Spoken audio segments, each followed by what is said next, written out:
warahmatullahi wabarakatuh. Ya. Ketemu lagi dengan kami di podcast For Hati wilayah Sumatera Selatan.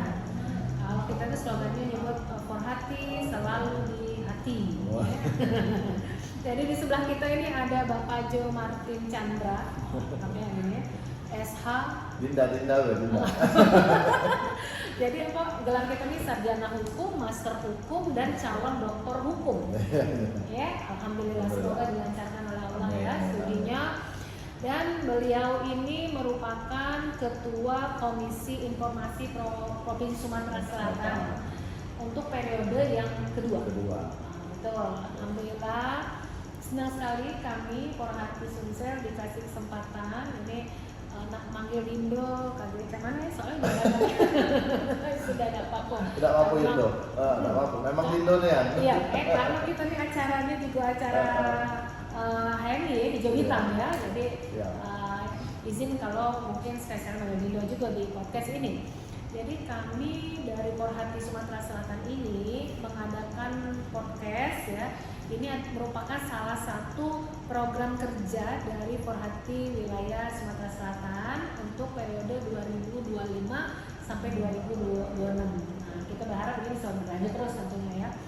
Jadi tugas dari podcast atau tugas kami di podcast ini bagaimana caranya bisa mengangkat potensi alumni Hemiwati sebenarnya, tapi juga tidak menutup kemungkinan alumni Hemiwan karena kita memang satu kesatuan. For Hati merupakan bagian dari kami ya, kami Sumsel juga. Nah ini yang di sebelah kita ini kita perkenalkan dulu, walaupun kayaknya keluarga besar hijau itu sudah banyak yang tahu ya, kayaknya udah pasti tahu ya, karena memang jam terbangnya tuh sudah tinggi sekali. Di kami. Jadi Dina Jo ini merupakan ketua komisariat pada waktu itu di zamannya ya, ketua komisariat FH Unsri, kemudian juga sampai cabang itu sekum ya, sekretaris umum HMI cabang Palembang, kemudian sempat di Batu juga. Tidak pernah. Oh nggak pernah di Batu. Di Korkom justru. Di Korkom. Oh di Korkom. Cabang. Oke, sorry ya.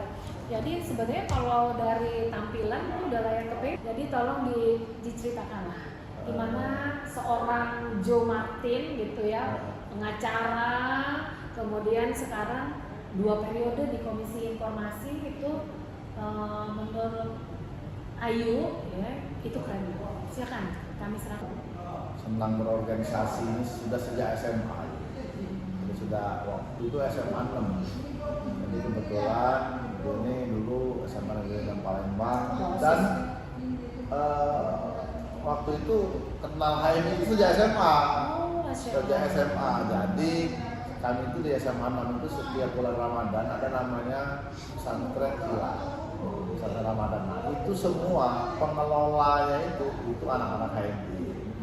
Jadi ada waktu itu kalau tidak salah waktu itu kalau pengurus cabangnya itu ada Kak Hidayatul Hakim, kemudian yang pematerinya itu ada Kak Azhar Hussein sama Buya almarhum Buya Tahun Abdul Aum waktu itu. Nah, jadi di sana awal ketertarikan berorganisasi. Dulu ketua PMR dan ketua Sekdit 4 dulu kalau di OSIS. Ya, otomatis gitu kan, kalau ketua PMR ketua Sekdit 4, cuman belum sempat nyalon ke OSIS. Jadi setelah selesai kuliah di Fakultas Hukum Unsri, alhamdulillah waktu itu diterima di Unsri tanpa tes, jalur undangan tanpa tes masuk Unsri. Berarti nilainya bagus ya? Bagus, alhamdulillah. Waktu SMA kebetulan juara umum. Masya Allah. Waktu SMA juara umum. Cuman meningkat dari nomor 3, nomor 2, terakhir waktu begitu mau kelulusan juara umum waktu itu. Dapat undangan ke Unsri ya, sebagai waktu itu PMDK, pengukuran minat bakat dan prestasi gitu kan. Yang diterima di Fakultas Hukum. Memang waktu itu memang cita-cita mau jadi penegak hukum, entah apa itu hakim atau lawyer kan seperti itu kan. Karena melihat waktu yang sangat fleksibel kalau di sana gitu kan. Nah, waktu kuliah ya kebetulan ada yang ngajak masuk HMI. Nah, kalau nggak salah waktu itu senior kami 98 Kak Yul Haidir. Oke. Jadi beliau waktu itu ketua komisariat gitu kan. Jadi beliau ketua komisariat dan kebetulan ngajak ikut basic training. Nah, di sana lah awal muasalnya berkiprah dan sekarang jadi penegak hukum juga ya? Iya, kalau dalam undang-undang advokat itu penegak hukum. Apalagi dengan KUHP dan KUHP yang baru, KUHP yang baru ini posisi lawyer sebagai penegak hukum itu dipertegas. Jadi di setiap proses pemeriksaan, kemudian juga penuntutan dan di persidangan itu posisi lawyer jelas, lebih jelas. Jadi sekarang ini kalau orang mau jadi lawyer itu sudah ya jangan sampai jadi lawyer itu pilihan terakhir. Memang harus dicita-citakan sebenarnya karena ini pekerjaan yang mulia dan pekerjaan yang kalau menurut saya, menurut Joy itu tidak ada intervensi. Merdeka ya? Merdeka loh ya. Apalagi kalau kita kantor sendiri, yang merdeka kita sendiri yang menentukan seperti itu ya. Nah jadi memang salah satu alternatif lah bagi rekan-rekan HMI isu nobile, pekerjaan terhormat ya, sebagai lawyer. Jadi itu awal ketertarikan. Jadi kita lawyer ya? Lawyer, langsung. Ya, langsung. Jadi begitu selesai kuliah, tamat tahun 2005, ini langsung melompat. Nah, tapi sebelumnya waktu ikut basic training nggak mulai aktif lah di kampus di musola, karena waktu hukum itu belum ada musola. Jadi kami juga termasuk saya dan rekan-rekan yang adik-adiknya kawan-kawan HMI juga yang memprakarsai berdirinya musola di Fakultas Hukum Unsri itu. Sekarang udah keren banget. Musola Al-Mizanul Haq, timbangan kebenaran. Waktu itu kan. Jadi memang kami waktu itu sholatnya di lantai 2 FH itu, kawan-kawan HMI juga. Jadi kami sekat pakai di WC, WC lantai 2 FH Unsri itu. Sana kami sholat beraktivitas. Itu semua kebetulan awalnya itu memang kawan-kawan HMI. Dan sampai sekarang HMI di Fakultas Hukum Unsri juga masih eksis, masih berjaya dan masih mendominasi. Yang tidak pernah HMI di Unsri yang masih terjaga. Gubernurnya, gubernurnya juga masih HMI ya? Iya, dulu masih HMI. Jadi memang waktu itu Ayunda waktu pas Ayunda jadi ketua komisariat itu memang sedang menurun waktu itu. Posisi Fakultas Hukum HMI komisariat itu kan, kemudian kawan-kawan dorong untuk jadi gubernur mahasiswa. Nah di sana titik baliknya sebenarnya. Begitu kita berhasil jadi gubernur mahasiswa, maka semuanya berubah.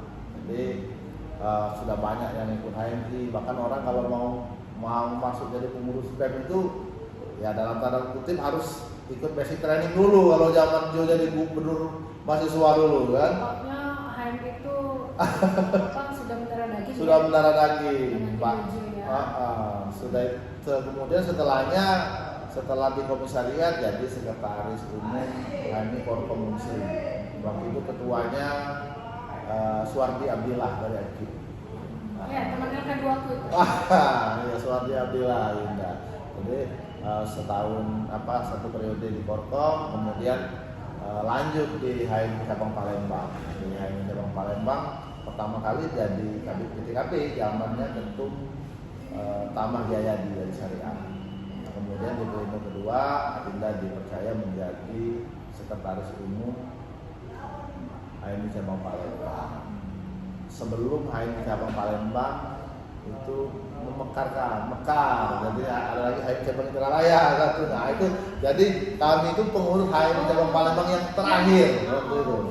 Yang mengantarkan gitu ya, akhirnya HMI Cabang Indralaya. Ya, pada saat itu pengurus terakhir itu kepengurusan kami. Oke, terus setelah selesai kuliah, jadi lawyer.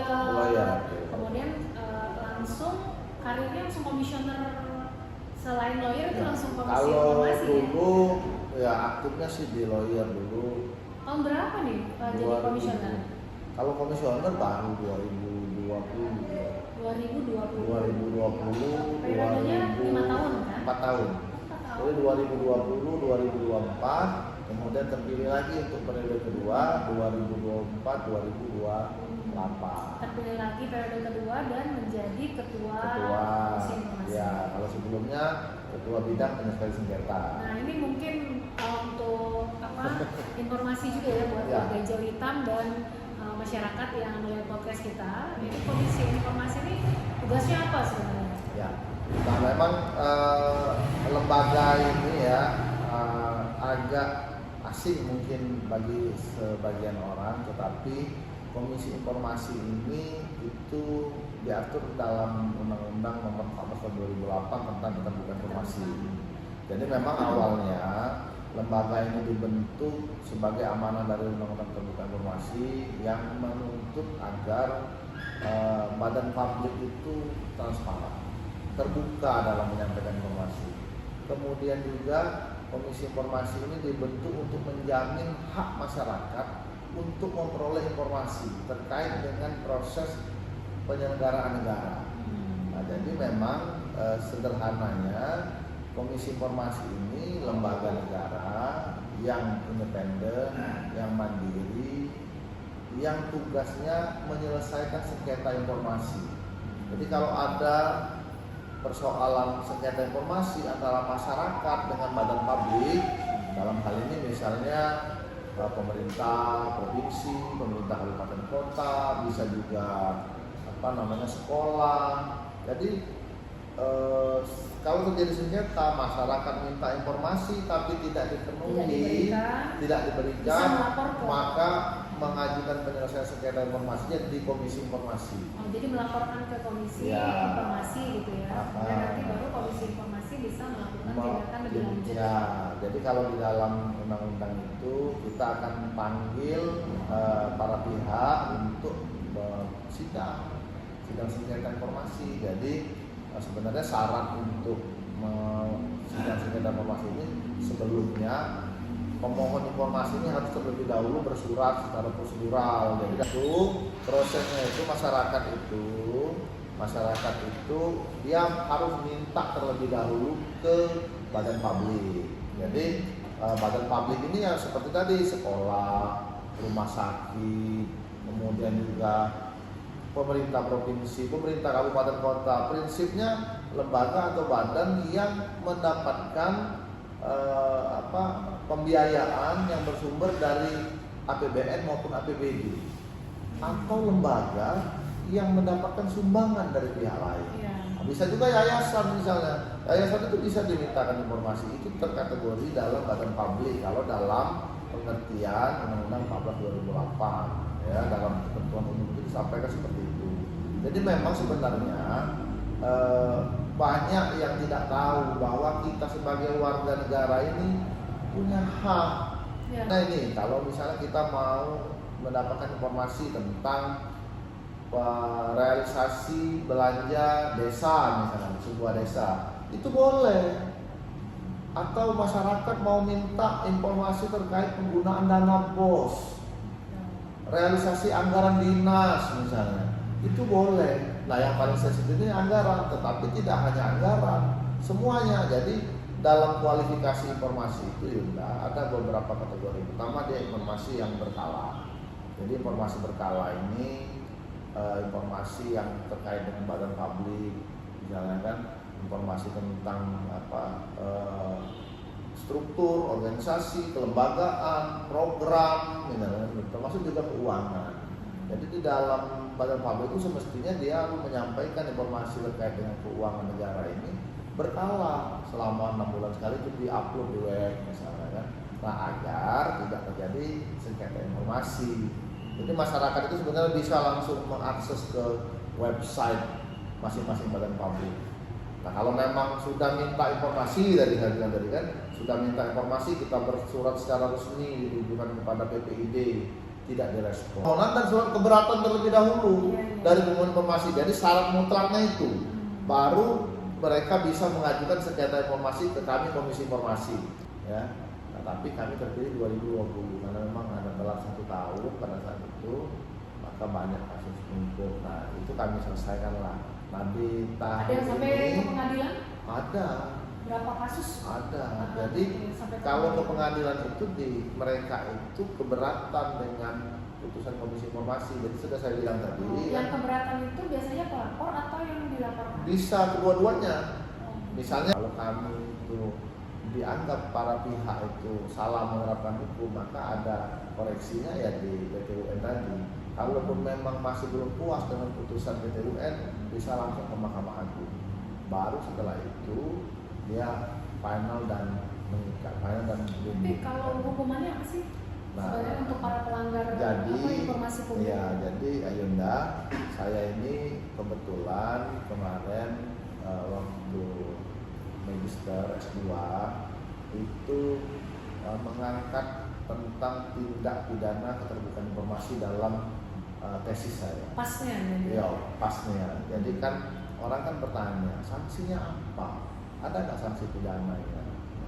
Nah, kalau berdasarkan undang-undang, memang diatur di dalam pasal 52, 53, 54 sampai 55 itu tentang tindak pidana. Rangkaian persidangan ini selesai, misalnya sampai ikrar, maka pemohon itu bisa mengajukan eksekusi ke pengadilan, dalam hal ini PT UN, terhadap putusan yang telah inkrah.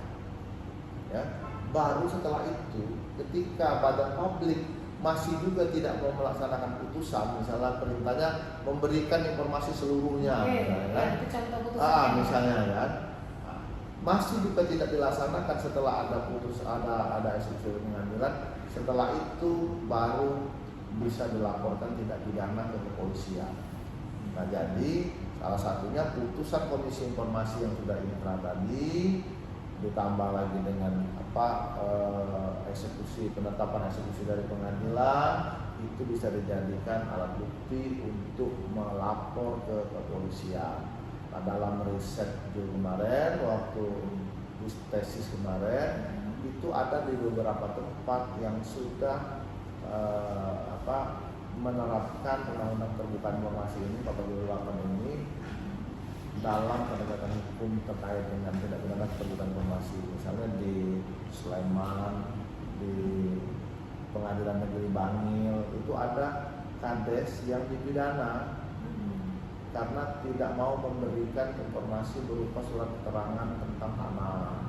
Ada juga camat yang kena denda 5 juta karena tidak memberikan informasi. Nah, terakhir baru-baru ini ada di Pekanbaru dan di Lampung yang kena pidana keterbukaan informasi. Tapi memang itu masih sangat sedikit, karena memang biasanya ketika sudah ada putusan pengadilan ya, itu biasanya dilaksanakan. Ya, tapi yang jelas kan repot gitu ya. Repot. Nah, mau pidana, mau tidak pidana, tapi yang jelas bagi yang tidak mau memberikan informasi pada publik dan bahwa informasi itu juga ternyata yang memang termasuk informasi yang memang boleh dibagikan, seperti itu ya, jadinya kan repot. Gitu. Jadi kan repot. Gugatan-gugatan ini. Karena memang menghadapi sidang sengketa ini juga kadang-kadang membuat badan publik itu juga kewalahan. Artinya kan dia harus menghadiri sidang, setiap minggu sidang, dan tapi memang harus dijalankan memang prosedur seperti ini. Jadi kalau di sini bersidang berarti? Sidang, nah itu di ruangan kita di sebelah itu ada ruangan sidang dan di sebelah sana ada ruangan mediasi. Jadi kita itu sidangnya sama seperti pengadilan. Jadi sidang pertama itu pemeriksaan awal. Jadi pemeriksaan awal itu memeriksa 4 hal misalnya ya. Pertama, memeriksa legal standing dari pemohon, kemudian legal standing termohon, kemudian ada jangka waktu, ada kompetensi. Kompetensi itu apakah ini sidang sengketa informasi atau sidang sengketa lainnya. Kemudian apakah Komisi Informasi Provinsi Sumatera Selatan berwenang untuk menyidangkan sengketa ini. Misalnya di Linggau, di Muba, itu masuk kompetensi relatif kita. Tapi kalau sudah di Jambi, di Lampung enggak. Karena ada Komisi Informasi Provinsi Jambi dan Komisi Informasi Provinsi Lampung, seperti itu kan. Kalau kita ini sampai ke kabupaten kota ya? Kabupaten kota. Kalau Komisi Informasi itu tidak. Jadi Komisi Informasi itu hanya berada di Sumatera Selatan di tingkat provinsi. Tetapi di dalam undang-undang ya, komisi informasi ini dapat dibentuk di kabupaten kota. Ya, mungkin karena apa kebutuhan masyarakat Kebutuhan di terhadap sana. informasi publik itu udah tinggi Ya. gitu ya. Jadi dibentuk gitu. Dibentuk komisi informasi, tapi itu juga perlu komitmen dari kepala daerah dan pimpinan DPR-nya untuk secara kontinu dan konsisten menganggarkan ini, karena penganggarannya komisi informasi ini beda dengan yang lain kan, kayak KPU, Bawaslu, misalnya Ombudsman, mereka kan lembaga vertikal. Nah, kalau komisi informasi ini dia itu memang dibuat lembaga negara, tetapi pengelolaan tata kelola keuangannya masih melekat pada APBD. Kalau dia provinsi, dia melekat di pemerintah provinsi Sumatera Selatan. Kalau dia kabupaten kota, sama seperti itu. Bahkan kita anggarannya nempel di dinas Kominfo. Kalau KPD kan hibah. Nah, kalau ini anggarannya di dinas Kominfo provinsi Sumatera Selatan. Makanya kalau saya melihat ini juga yang sedang kita angkat juga sih sebenarnya dalam perbaikan lembaga ya. Jadi sebenarnya kalau ingin menciptakan kondisi yang ideal, semestinya komisi informasi ini menjadi lembaga yang memang benar-benar mandiri, sehingga dia harusnya ada satgas tersendiri, vertikal. Vertikal. Jadi kalau ini berarti komisionernya itu dipilih oleh DPRD ya? Iya. Jadi saat ini dipilih oleh DPRD. Yang tingkat komisi informasi pusat Republik Indonesia yang pusat dipilih oleh DPRI. Kalau yang provinsi dipilih oleh DPR provinsi. Kalau yang kabupaten kota dipilih oleh DPRD kabupaten kota. Padahal kan untuk menjadi suatu lembaga yang independen harusnya dia berdiri ya. Ditunjuk oleh komisi yang karena ada ini case-nya yang kadang-kadang kita juga dilematis. Seperti ini misalnya ada masyarakat ya, yang minta informasi tentang katakanlah ganti rugi lahan atau informasi apa di pemerintah provinsi Sumatera Selatan misalnya. Ya enggak. Nih Pemprov nih jadi termohon. Nah, sementara nanti sidang sengketanya kita.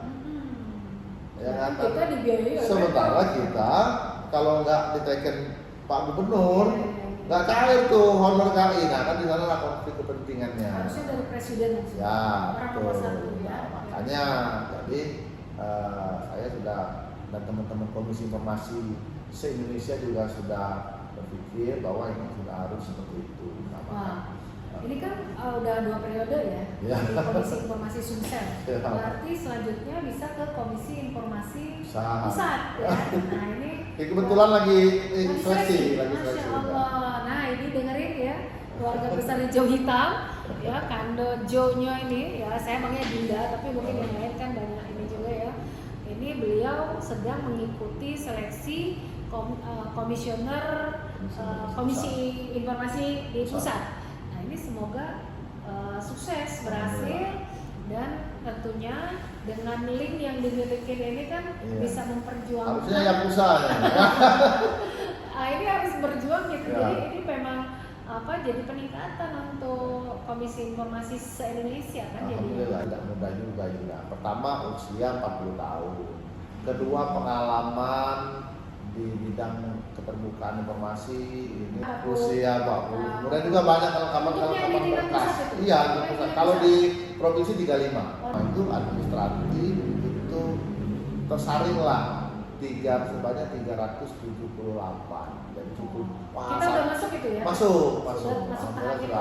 Masuk tahap itu dan bahkan sudah lewat. Oh, udah lewat. Sekarang udah berapa orang? Jadi setelah 378 kedua berarti ya? Kemarin tes makalah.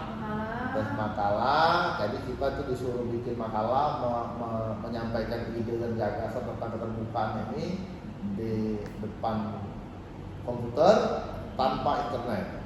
Jadi disuruh diminta membuat makalah. Biar nggak pakai ChatGPT. Ya, biar nggak pakai ChatGPT, biar nggak internet browsing kan. Jadi itu diminta minimal 1.500 kata. Karena kita ini mahasiswa, mahasiswa tersebut, jadi pas mengerjakan itu alhamdulillah lancar ya. Jadi terkait dengan permasalahan. Nah, temanya ini dipilihkan. Jadi kita tuh masing-masing orang tuh berbeda tema ya. Jadi saya kebetulan dapat di waktu itu tema tentang penguatan kelembagaan kebetulan sekali ya. Jadi pas ya. Pas.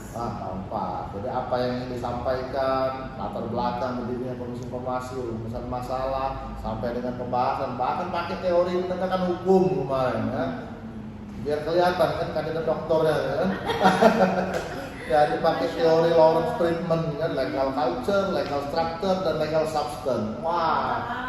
Alhamdulillah Yuda, jadi masuklah kita, luluslah dari 378 diambil 63 orang. 63. Nah sekarang dalam tahapan itu. Kemarin sudah tes. Ini hari Jumat ya, hari Jumat, hari yang berkah ya. Semoga dimudahkan lah semua. Amin. Nah kemarin sudah tes juga,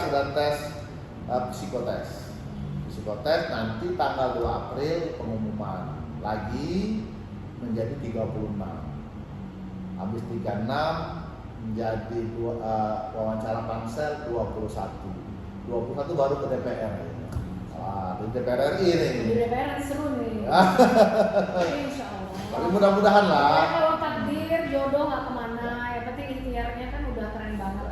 Coba kita mantan sekum cabang Palembang, kemudian kita juga aktif di KAHMI ya.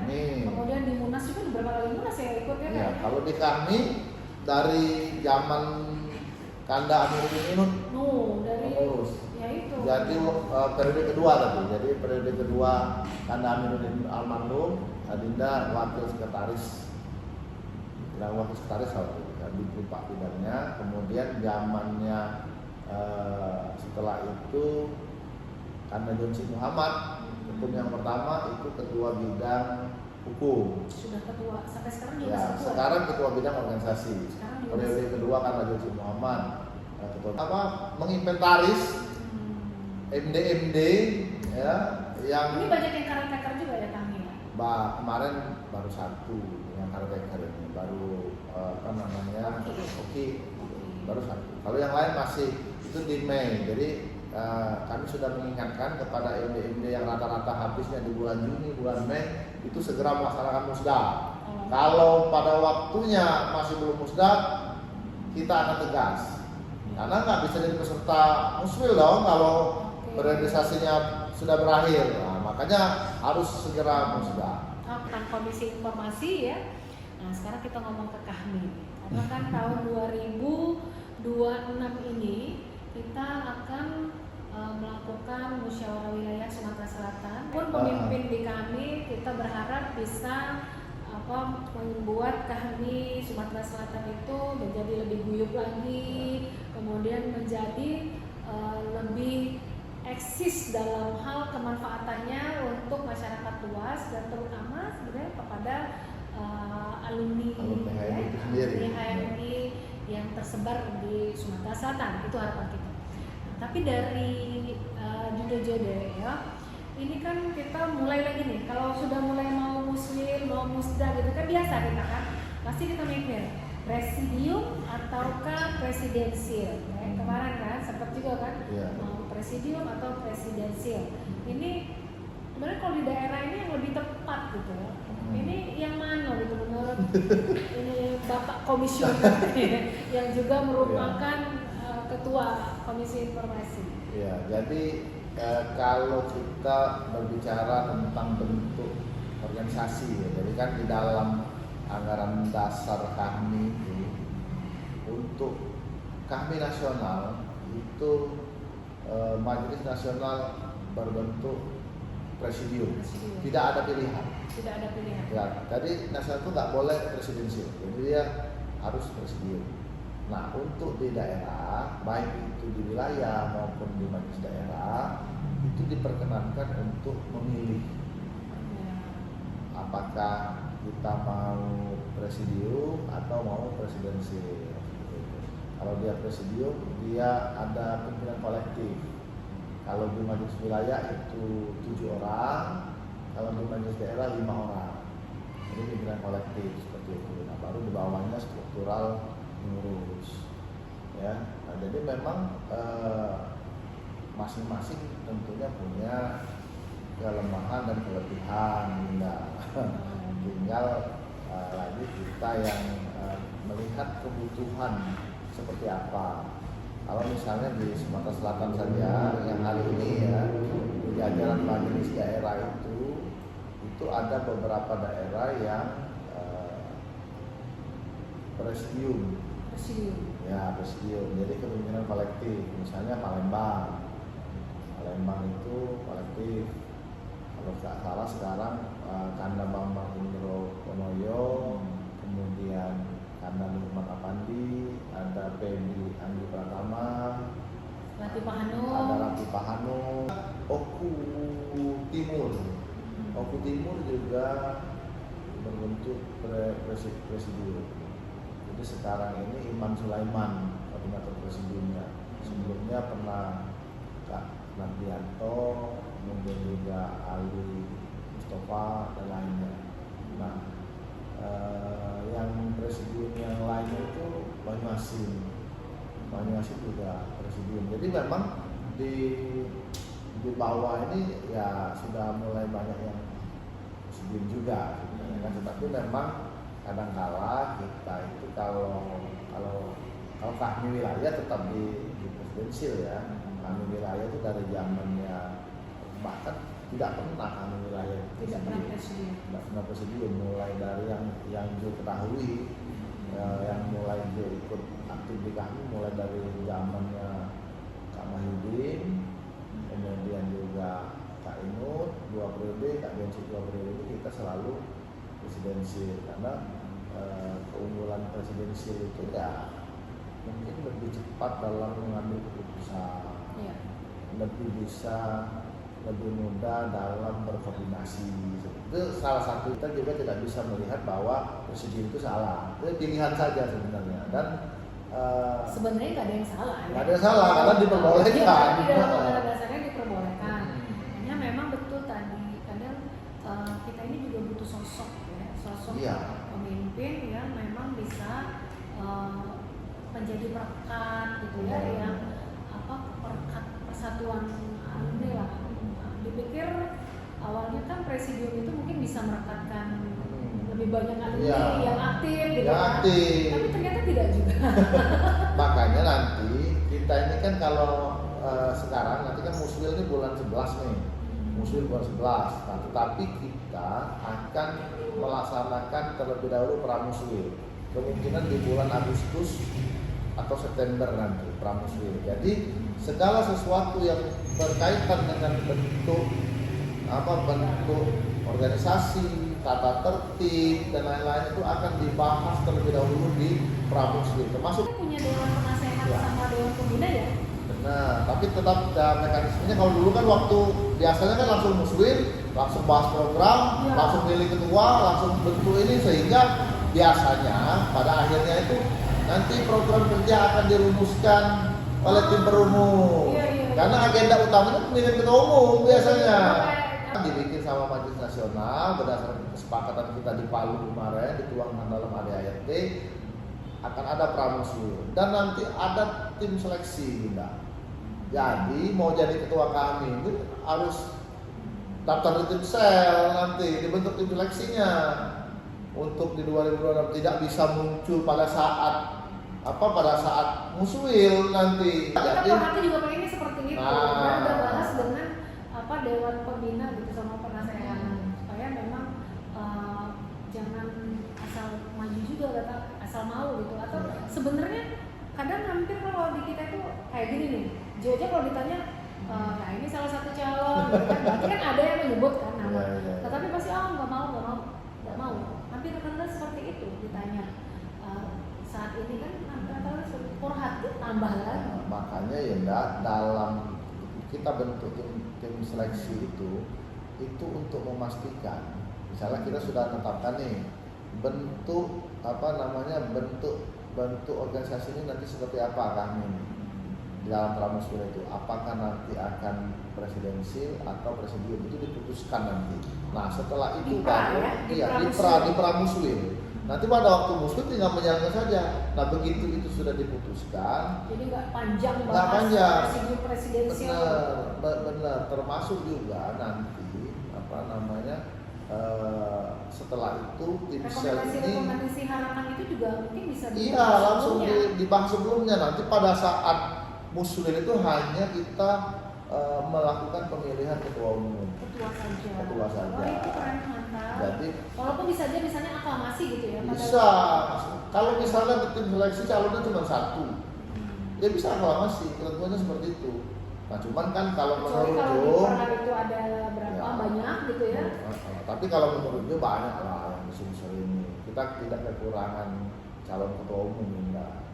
Hari ini kan pasca Kanda Jonci Muhammad jadi ketua umum ini kan beliau banyak kader-kadernya itu ada Kanda Rebut Iskandar, ada Kanda Yandes Epriadi, ada Basnas Provinsi ini Kanda Haji Bakri. Ya. Ini sebut semua loh ini. Iya, ada pimpinan wilayah Muhammadiyah Kanda Air Parsa yang juga punya potensi kan. Kemudian di daerah juga tidak menutup kemungkinan. Satu lagi. Iya. Calon direktur utama susah banget. Iya. Itu teman saya satu pengurusan. Nah itu saudara Marzuki, wah itu keren itu. Kalau dari Jil, iya. Jadi tidak menutup kemungkinan juga di daerah Indah masih banyak tuh kader-kader HMI yang lain. Misalnya di Bali kita punya wakil ketua DPR nih. Firdaus Hasbullah, ada Firdaus Hasbullah misalnya kan, ada Sonedi Ariansa di OI, banyak sebenarnya. Jadi kita tidak kurang lah. Ya tapi ini keren ya. Ini metodenya tahun ini Muswil 2026 ini keren. Jadi memang pra Muswilnya itu memang udah bagus itu pemikirannya gitu kan. Karena sayang sekali kalau kita udah semangat di periodenya Kak Jonci kan sekarang di Provinsi Sumatera Selatan, kaminya itu sudah ada GIC. Itu kan capaian-capaian ya. Capaian-capaian GIC udah selesai. Gitu kan tinggal bagaimana sekarang siapa yang memimpin kami Sumatera Selatan itu bisa bersinergi untuk membangun gedung GIC itu menjadi lebih besar lagi. Atau kita nggak tahu, siapa tahu ada yang punya ide yang lebih hebat lagi. Oh, ada tempat yang lebih bagus gitu, bisa nggak kita kan nggak tahu ya. Kalau misalnya memang pemikiran calon pemimpin kami Sumatera Selatan. Tapi terus terang plus minus dari presidensial itu ya kita sama-sama tahu lah ya ibaratnya. Dan jujur kita pernah semua di cabang, kita pernah pimpin di HMI. 1 tahun itu nggak lama. 1 tahun itu nggak lama. Jadi kalau presidium itu dia 1 tahun bahkan kurang 1 tahun ya. Iya. 5 tahun dibagi 7. Nah, kalau ini 7 nih. 7 kalau wilayah. Gitu. Kalau wilayah 7 ya. Iya. Kalau di pusat itu 9.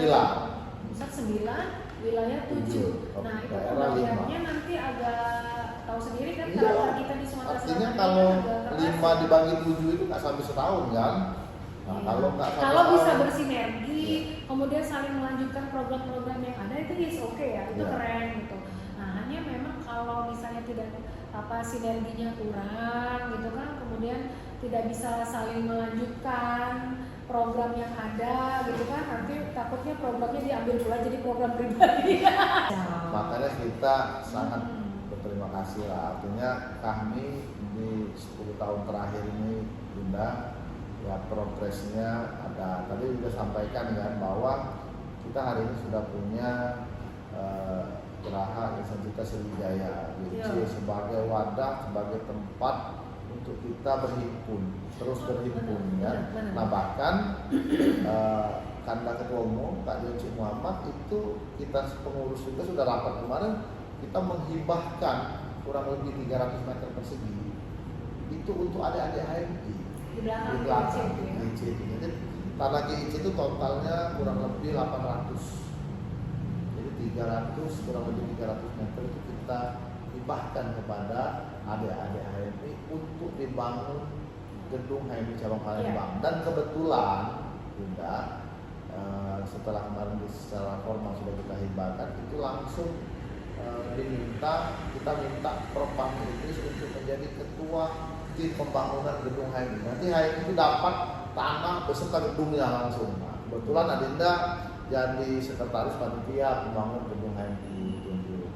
Nah, nanti ke depan ya sekarang sedang progres ya, kita sedang memfinalkan balik nama dari hibah tadi dari atas nama kami menjadi atas nama HMI, sehingga pembangunannya juga nanti full nanti atas nama HMI kan.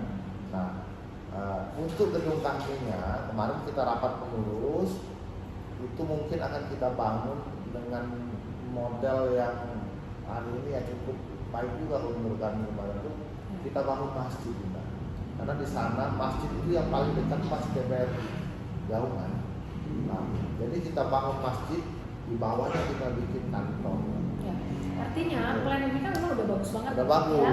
Tinggal penerus estafetnya ini Yunda. Ya, tinggal siapa yang bisa melanjutkan perjuangan ini gitu ya dan bisa merealisasikannya. Tapi Lisensitas Sriwijaya itu kan diharapkan bisa menjadi suatu kebanggaan untuk keluarga besar HMI ya, keluarga besar Hijau Hitam itu yang ada di Sumatera Selatan.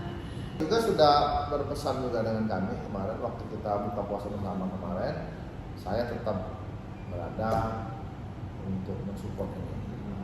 Jadi sebagai ketum bisa jadi dewan pembina. Bisa jadi dewan pembina, dewan penasehat nanti ya. Artinya dia tetap kalau bisa tetap presidensial aja. Dia tetap bersama ya. Tapi ya nggak tahu kita ya nanti semua jadi penasaran juga. Ada Pramuswil. Ada Pramuswil. Lah Pramuswil itulah. Kita ini cuma ngomong-ngomong. Iya, jadi nanti waktu Pramuswil itulah yang ingin presidium, yang ingin presidensil, kita bertukar argumen, kita memutuskan sama-sama, dan ketika sudah jadi keputusan kita jalankan sama-sama. Oke. Kita udah gak terasa waktu nih udah lebih dari 30 menit. Padahal tadi mau curi waktu Bapak Ketua Komisi Informasi itu cuma 30 menit ya. Ternyata kalau udah ketemu dengan kaderan HMI itu kita sampai lupa waktu. Apalagi memang yang kita bahas ini sesuatu hal yang sangat bermanfaat. Mungkin ada closing statement gitu ya, karena memang kita jujur ya, kesuksesan kita hari ini itu pasti memang tidak terlepas juga dari besarnya organisasi kita ya, dan proses kepemimpinan yang sudah kita jalani selama ini di HMI. Kita sederhana saja, adik-adik misalnya yang aktif berorganisasi ya, kita jangan berpikiran bahwa kita berorganisasi ini mau jadi ini, apalagi mau jadi pejabat, mau kaya dan sebagainya. Proses di sini maka itu akan datang. Saya saja baru jadi komisioner misalnya, ya itu di 2020 prosesnya kan panjang dari ber-HMI di tahun 2020 tahun misalnya. Artinya tapi kan di luar dari itu juga bukannya kita belum berhasil. Artinya kan kita menjadi lawyer, kita menjadi guru, kita menjadi birokrat, kita menjadi apapun juga pasti HMI mewarnai totalitas maksimal. Pokoknya anak-anak nanti harus. Ya, yang benar-benar begitu. Insya Allah. Jadi itu pesan-pesan untuk adik tadi ya.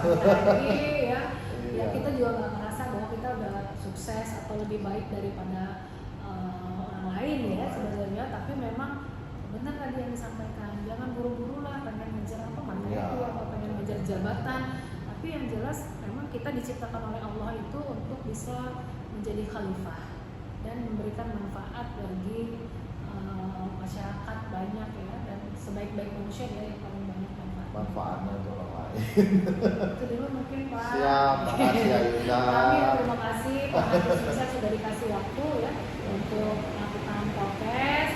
Sampai ketemu lagi di podcast kami selanjutnya. Jangan lupa di like ya, subscribe, kemudian di komen dan di share ya ke keluarga besar HMI atau kemanapun lain-lain bisa. Itu dulu, mohon maaf kalau bila ada kata-kata yang salah. Pada Allah kami mohon ampun. Sampai ketemu lagi. Salam Porhati dok. Salam Porhati. Porhati selalu di hati. Dadah.